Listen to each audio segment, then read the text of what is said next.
2024 సార్వత్రిక ఎన్నికల్లో ఎన్డీఏ కూటమికి అత్యధిక మెజార్టీ ఇచ్చిన ఆంధ్ర రాష్ట్ర ప్రజలకి నా హృదయపూర్వక ధన్యవాదాలు తెలియజేస్తున్నాను. ఈ రాష్ట్రంలో గతంలో చేసిన పొరపాటు మళ్లీ చేయకుండా ఎన్డీఏ కూటమికి అనగా చంద్రబాబు, పవన్ కళ్యాణ్ గారు, మోడీ గారు కలిసి కూటమి ఏర్పడి ఎన్డీఏ కూటమి ఏర్పడి ఆ కూటమితో పోటీ చేసినటువంటి అన్ని నియోజకవర్గాలలో మ్యాక్సిమం అత్యధికమైనటువంటి మెజార్టీ స్థానాలను గెలిపించి మంచి మెజార్టీతో గవర్నమెంట్ ఫామ్ అవడానికి కారణమైనటువంటి ఆంధ్ర రాష్ట్ర ప్రజలు విజ్ఞులని, చైతన్యవంతులని నమ్మి మీ అందరికీ మరొకసారి నా హృదయపూర్వక ధన్యవాదాలు తెలియజేస్తున్నాను.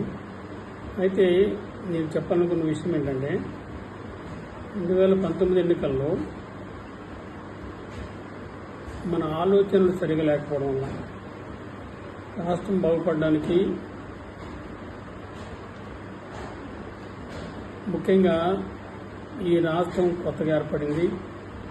రాష్ట్రంలో వనరులు, వసతులు అన్నీ ఉన్నా కావలసినటువంటి ప్రణాళికతో అభివృద్ధి చేయాలనేటటువంటి ఆలోచన కలిగిన ఉత్తమ నాయకుని ఎన్నుకోవాల్సిన సందర్భంలో పొరపాటు చేసి అత్యాశకు పోయి లేని మాటలు మరి అనేక రకాలైనటువంటి హామీలు ఇవ్వడంతో జరిగే అటువంటి హామీలను నమ్మి ఓటేసి జగన్మోహన్ రెడ్డి గారిని గెలిపించడం జరిగింది. అవి జరిగాయా అంటే ఒక్కొక్కటిగా మనం ఆలోచించేయాలి. మాట్లాడితే ఇచ్చిన మాట తప్పని నాయకుడు అని అంటున్నారు కొంతమంది. సిపిఐ చేస్తామన్నారు, చేశారా?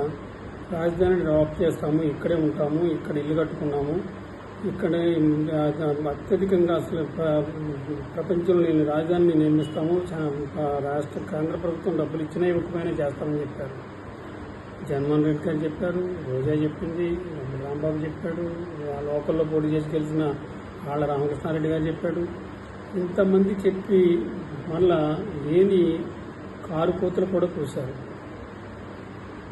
చంద్రబాబు నాయుడు గారు నీతిమాలిన రాజకీయాలు చేస్తున్నారు, మేము ఇల్లు కట్టుకున్నాము, ఇక్కడ ఉన్నాము, మా నాయకుడు ఇక్కడ ఉంటాడు, మేము ఇక్కడే ఉంటాము, రాజధానిని అభివృద్ధి చేస్తామని ఇప్పటిదాకా చేసిన అభివృద్ధే కాదు, అది కేవలం గ్రాఫిక్స్ అని చెప్పారు.